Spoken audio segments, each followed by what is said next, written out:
कभी लिखल के जिया बिनु दे नदी बिनु बारी वैसे ही नाथ पुरुष बिनु नारी। पतिदेव जिया बिनु देह नदी बिनु बारी वैसे ही नाथ पुरुष बिनु नारी। जय शरीर में से जीव निकल जाए शरीर बेकार भे जाए। जय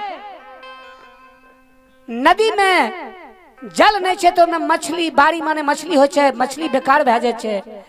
जय तिरिया के दुनिया में पति नहीं छे पति के बिना तिरिया संसार में बेकार भे जाए छे। बाबूजी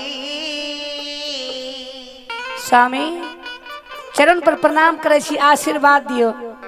अंतिम दिन छी अंतिम घड़ी छी आई आशीर्वाद नहीं दबई हमरा कष्ट के भगवान दूर नहीं करतई त यही दुनिया में हम नहीं रहबई।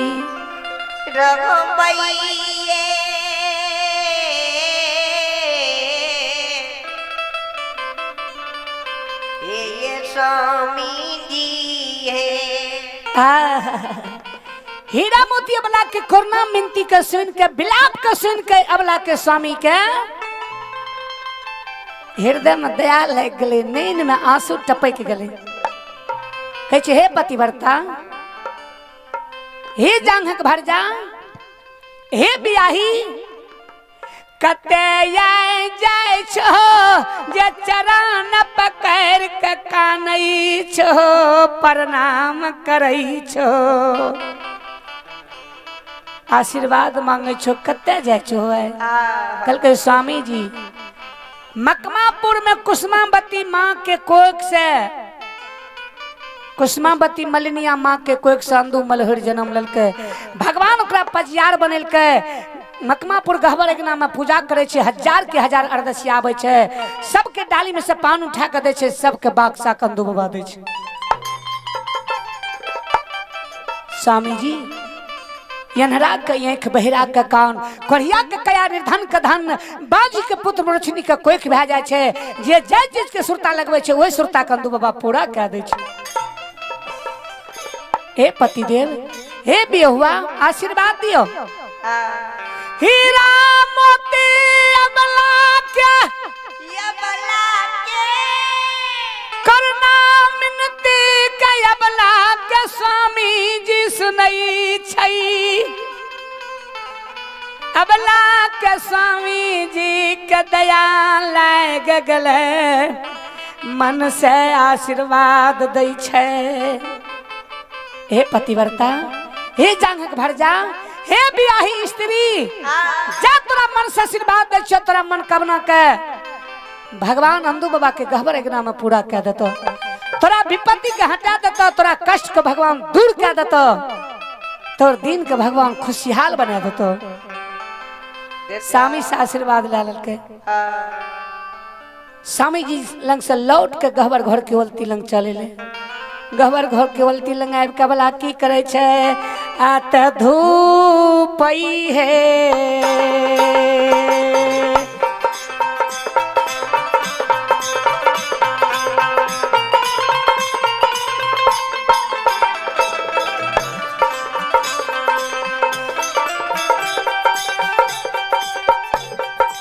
हे कुल छनी धूपई है दीप के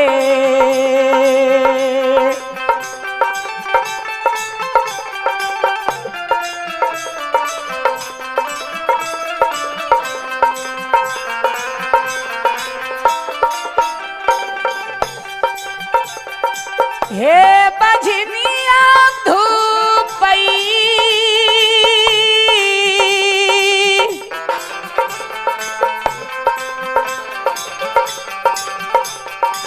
दीप के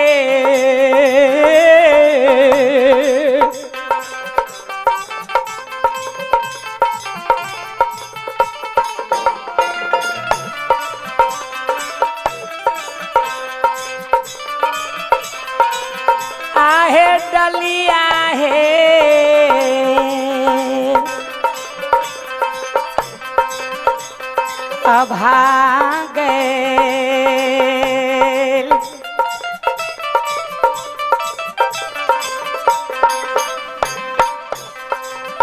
आहे ललकई सिरम पर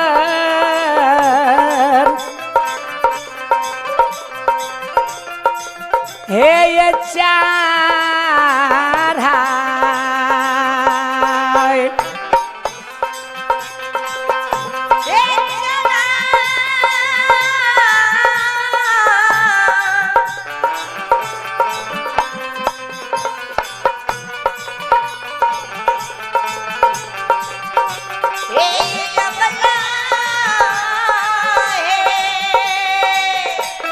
जय हो जय हो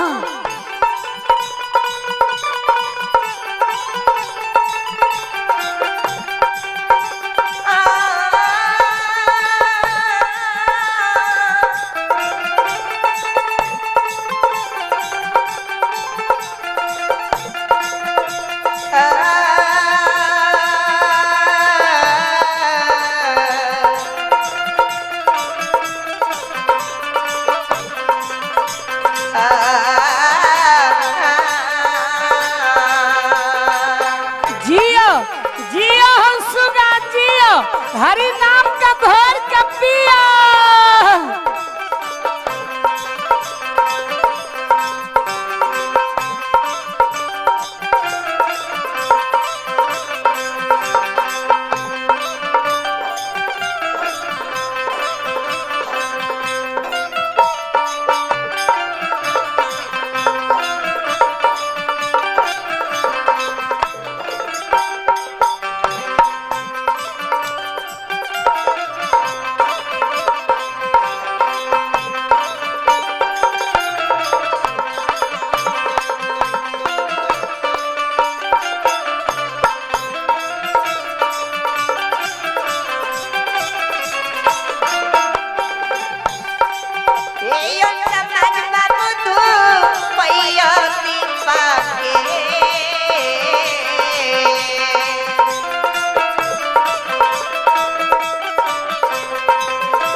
यो समाज बाबू चलिए भेले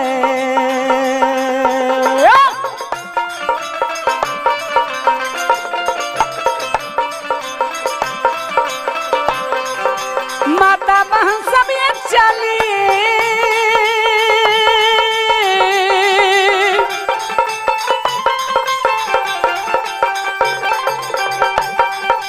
भेले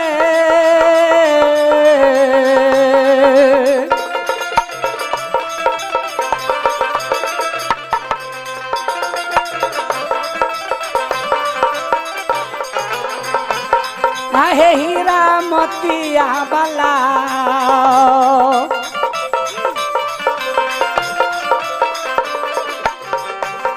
आये जया मोकमा है पूरा नगो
ठाकुर जी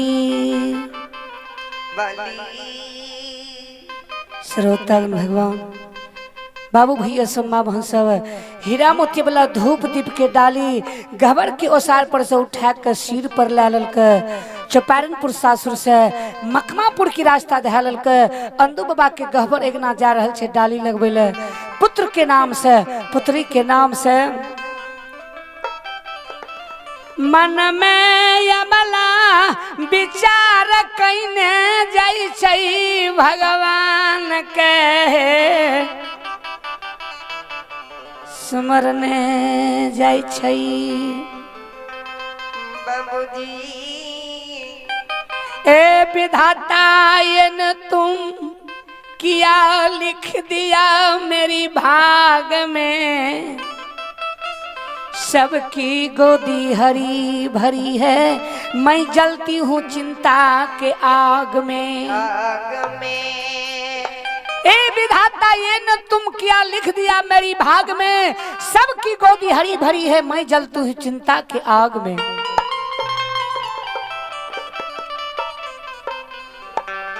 नहीं से आंसू बहिने मन में विचार करने हे भगवान हे गोसे बाबा आइ अंतिम दिन छियै अंतिम घड़ी छियै डाली साज के अंदू बाबा के गहबर एकना जाय छियै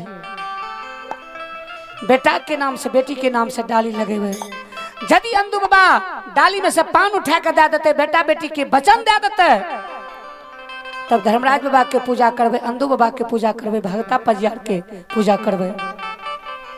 चपारणपुर सासुर से बांकेपुर नैहर तक भोज भंडारा सत्संग भजन भागवत गीता पाठ राम धुनी करेवे। अन्न पैसा लुटेवे, दान पुण्य करवे। यदि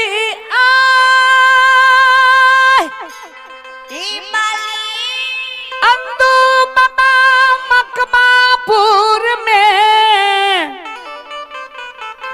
हमरा पर नहीं जगतई हो बेमनमा भगवान हो।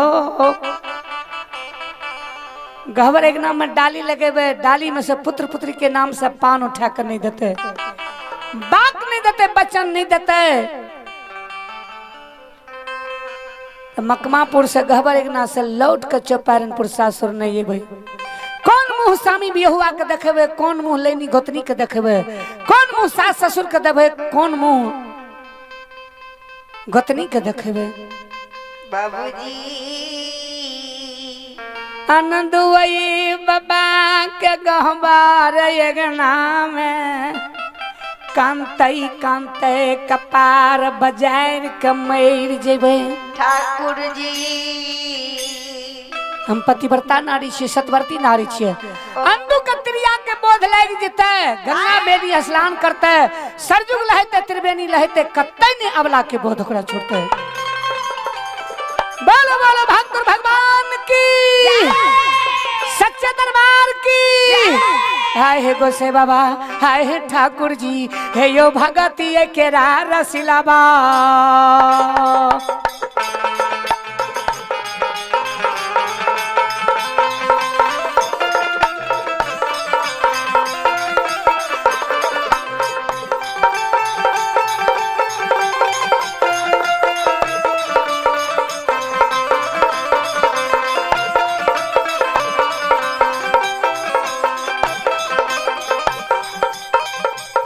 हे यो सुनो सुनो सुन भैया सुन भैया,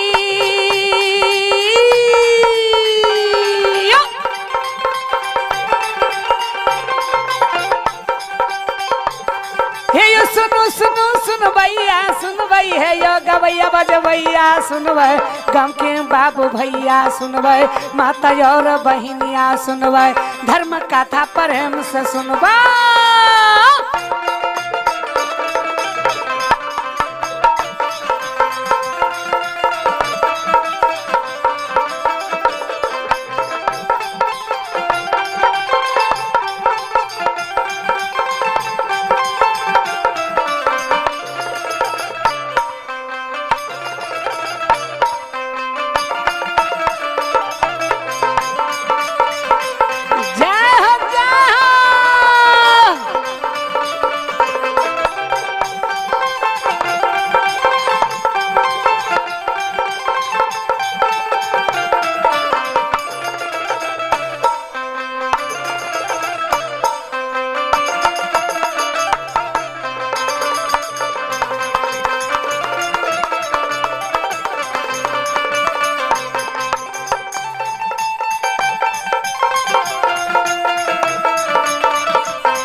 ई देवता रुपया छी, ई देवता अठरंगिया छी, ई देवता नौरंगिया छी, ई देवता समदर्शी छी। बड़ बड़ बाबा ई रचना कैल, जकरा जकरा सेवक बनेलकै, बड़ बड़ बाबा ई रचना कैलकै।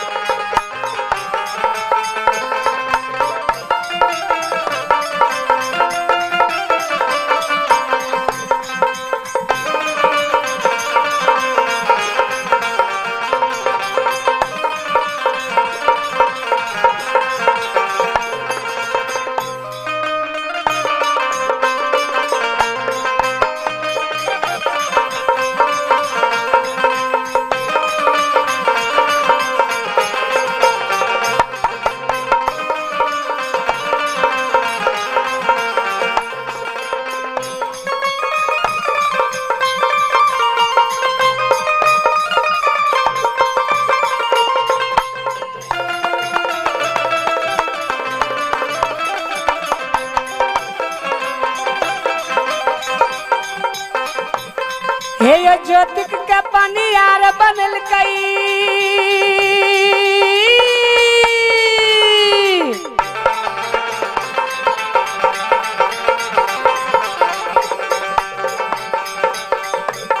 हे यो ज्योति के पनियार बनल कई काया ये कंचन तोड़िए दल कोरिया काया बनाइए दल बिना ये यान बिना ये जल बिना ये नींद बिना नारी बिना ये सुख बिना शांति 12 बरस कदली बन लिखल का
आय भगत के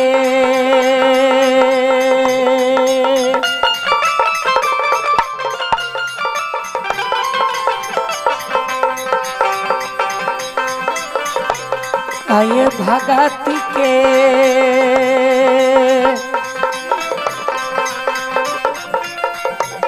बस में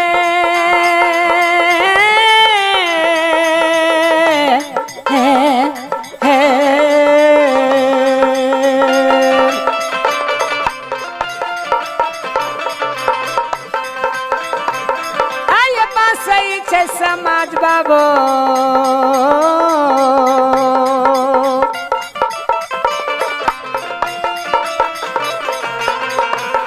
आहे बात सही छे हे माता बहार